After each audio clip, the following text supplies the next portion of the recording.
Hi guys, welcome to my WWE Raw review for the 6th of February 2012. I'm going to get straight into it, guys. Basically at the start of Raw, Triple H comes out like he said he would last week, and talks about what happened last week, about how he was going to fire John Laurinitis, but now the board has decided to make a decision as a whole, and we will get that decision by next week, I suppose. Then talks about The Undertaker, how weak The Undertaker was last year at WrestleMania, and how he does not want to face him because of that. There's then an Undertaker promo, and the message at the promo is basically this is not over with him and Triple H.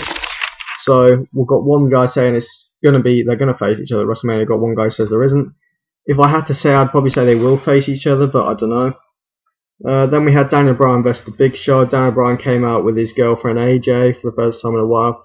The match only lasted sort of 4 or 5 minutes, I'd say. A bit shorter before Daniel Bryan lost by count out because Big Show basically ran into the steel steps and he just stopped himself before hitting AJ, who was next to the steel steps, and he managed to stop himself because he was going for Daniel Bryan. Daniel Bryan moved out of the way and then he nearly ended up hitting AJ, but he managed to stop himself. But Daniel Bryan went mad at this. Then he cut a promo saying that AJ means more than any match to him, all this sort of stuff. He leaves with a Big Show wins the match by count out. It's hard for, it was an alright match, but it didn't last long enough to sort of give a proper review, so it felt a bit like a filler, but okay. Next we had David Otunga, who came out and said that John Laurinitis was a brilliant work colleague, how he's worth, like, he thinks he should still be the vice president of talent relations and interim Raw General Manager. He does this stupid prayer thing. Then we get a message from Triple H. The ring announcer announces that Otunga's been put in a match. Sheamus music hits. Sheamus comes out. They have sort of a 2-minute match in which it ends predictably with Sheamus hitting the broad kick and winning. This is basically just to keep Sheamus on our screens, keep him going, keep his run going, heading into WrestleMania, basically. There's then a Chris Jericho segment in which Chris Jericho basically makes it clear that he is in fact a heel. I mean, it was clear last week, but it's even more clear now. He basically insults the fans, make it clear that he doesn't like the fans, says all the fans are Jericho wannabes, says the current superstars Jericho wannabes, and says CM Punk is the biggest Chris Jericho wannabe of all, which sets up his feud with him even more. He said that CM Punk shouldn't lie and say he's the best in the world, when in fact Chris Jericho says that he is the best in the world. So that Y2J Chris Jericho is the best in the world.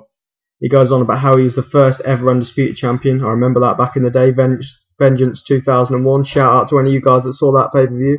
Brilliant pay-per-view. Anyway, let's not go back there. CM Punk enters. All he does is he comes in, he drops the microphone, holds up the title above his head like that sort of thing, then turns his back on Chris Jericho, where Chris Jericho can obviously see on the back of his shirt it says best in the world. Then he leaves. That's all that happens. Then we have Wade Barrett and Cody Rhodes versus the Great Khali and Randy Orton. It's another short sort of fillerish match in which it ends, there's not a lot to talk about in the match, but the Great Khali pins Cody Rhodes after hitting one of those big chops on his head, in which Cody Rhodes jumps onto the ropes, is going to, I think, do a kick or something on Khali, and Khali just chops him on the head and pins him. After the match,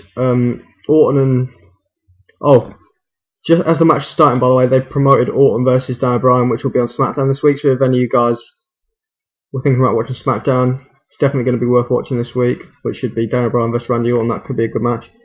But then after this Wade Barrett and Cody Rhodes versus Khali and Orton match, we see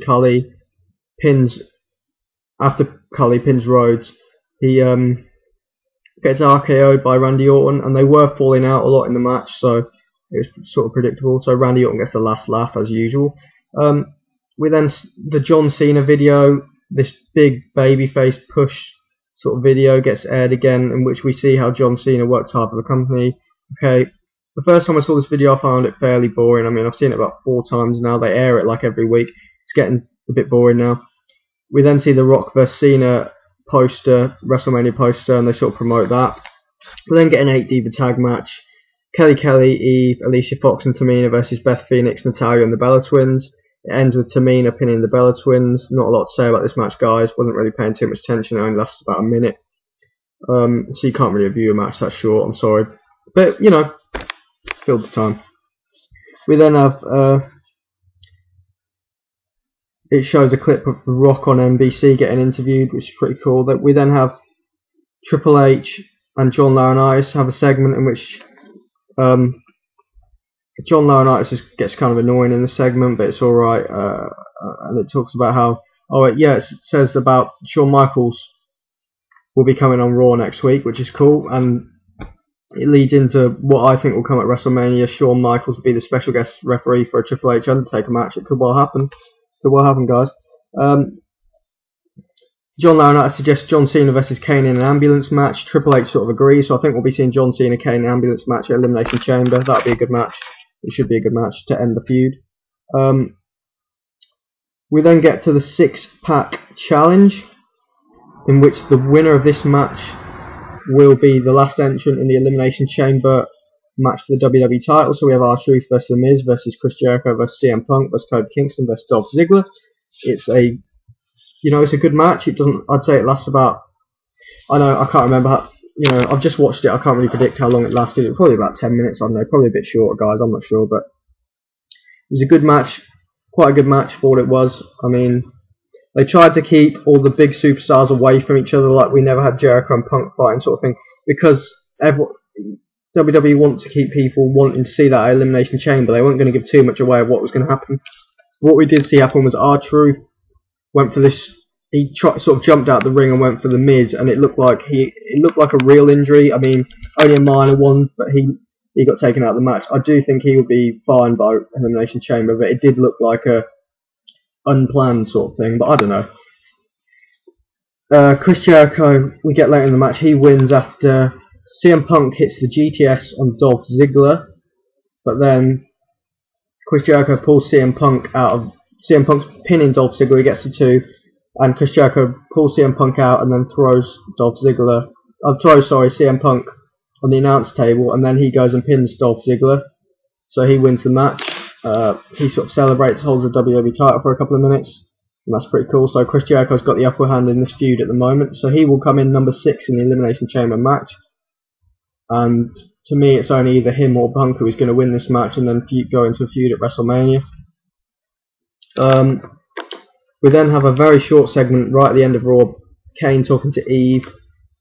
Kane saying how John Cena needs to start embracing the hate more like he did last week, and basically says that for the first time in his life he's scared for himself. He is scared of himself, which I found quite, it's a weird thing to say, but Kane is scared of himself. And he said Eve should be scared, John Cena should be scared, everyone should be scared basically of what Kane's going to do. That is all that happened on Raw this week. It was a decent Raw, 6-pack challenge. I thought was quite a good match, good way to end off Raw. Gets your sort of taste buds tingling ready for Elimination Chamber match. I mean, it should be a good match, guys. Overall, I don't really rate Raws or pay-per-views. I don't give ratings out of 10 normally, but I'd say it was definitely worth watching. It was definitely quite a good Raw, solid Raw, leading into WrestleMania. So you expect the Raws to be good leading into WrestleMania, to sort of promote WrestleMania. And the match of the night was obviously the 6-pack challenge. It was cool to see that Undertaker promo saying that the rivalry is not over. I mean, it's hard to describe it, but unless you see it, it was a cool promo.